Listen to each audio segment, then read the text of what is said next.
The school feeding program is one of the present administration's social investment program. It is 2 years into the implementation of the program, and there are many questions. What has been achieved so far? What are the challenges and how are they being tackled? My guest on this week's episode of the program talks about the lessons that have been learned so far during the implementation of the social investment program.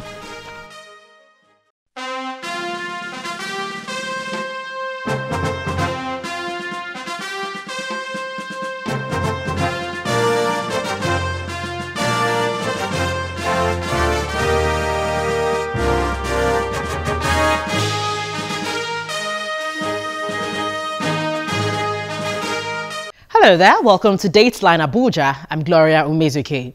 About 7.9 million people from the 36 states of the Federation and the Federal Capital Territory have benefited from the government's social investment program. However, recent reports suggest that the program was embroiled in some fraud and racketeering. The Special Advisor to the President on Social Investment Program explains what happened and steps that are being taken to ensure there is no repeat of the incident. But first, what are the stories that made headlines within the week in the nation's capital?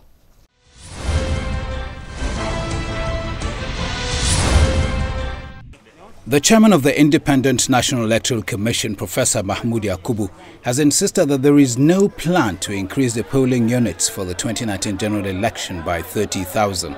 There is no controversy. INEC is not creating 30,000 polling units, full stop.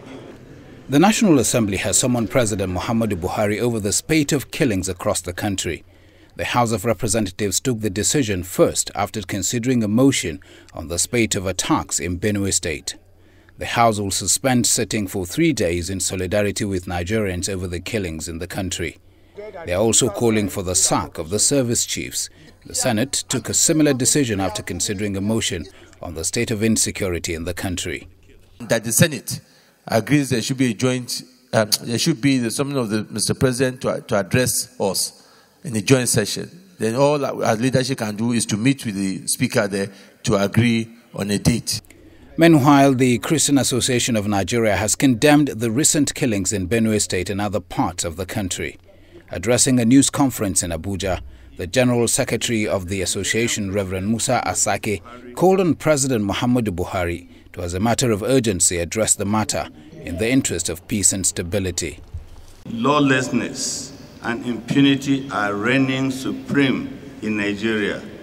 While the country is fast heading to a chaos and anarchy, it has never been this bad in the country that had lived relatively peacefully since independence.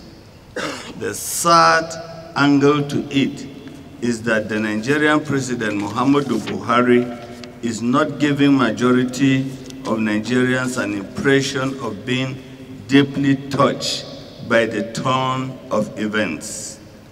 He has been acting complacent and indeed unmoved by the reign of terror that his administration has permitted since the past 3 years of being the president.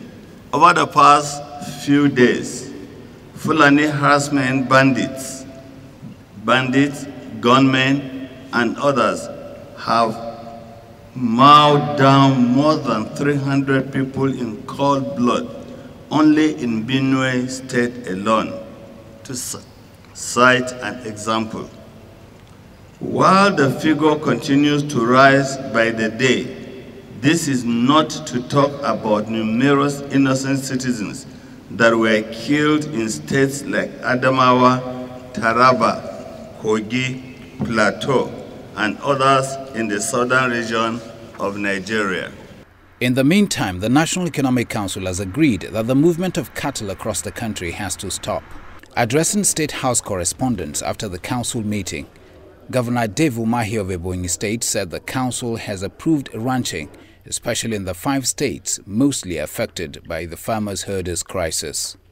This movement also by the nomadic herdsmen, has to stop. And, occasionally also the immigrants, those who, have settled, who migrated from other parts of the country into various locations, like the Middle Belt and the South. They sometimes also go into conflict with farmers because of movement of their cows. So, we agree that the most profitable way and modern way of rearing this, cattle is by ranching.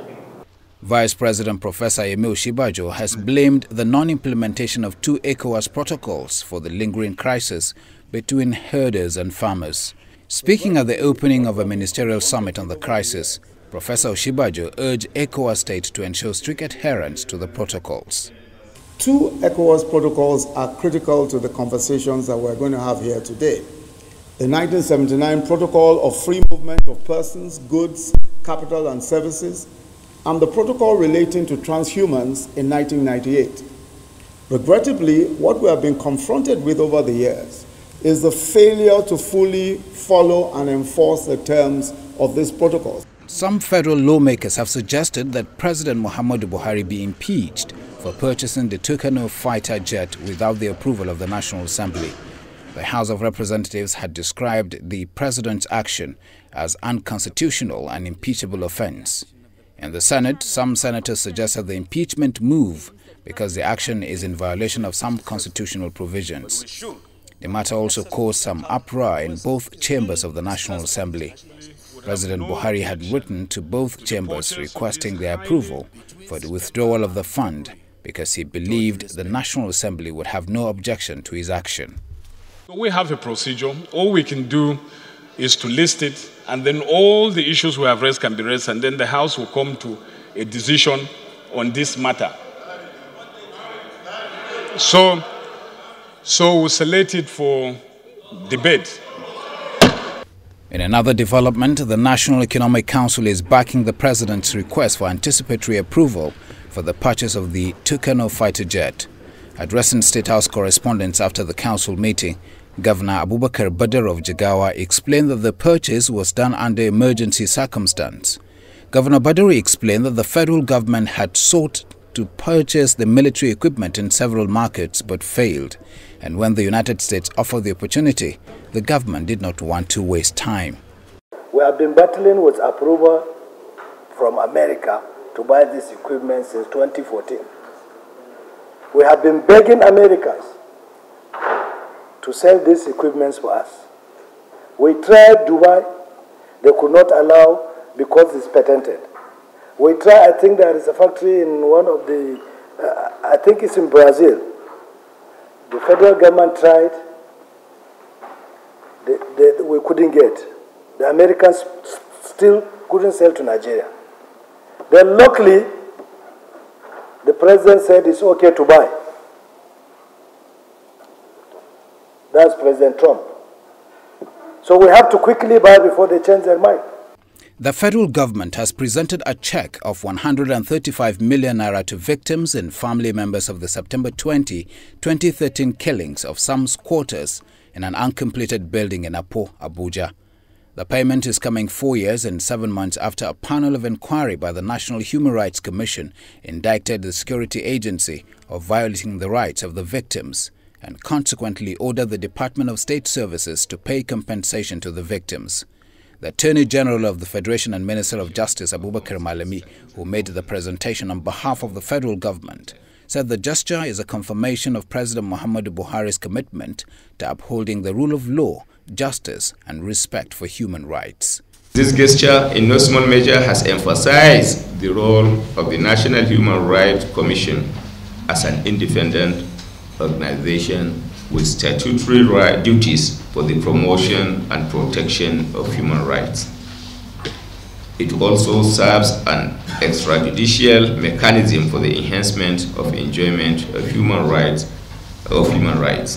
The Commission performs its statutory functions without interference from the federal government.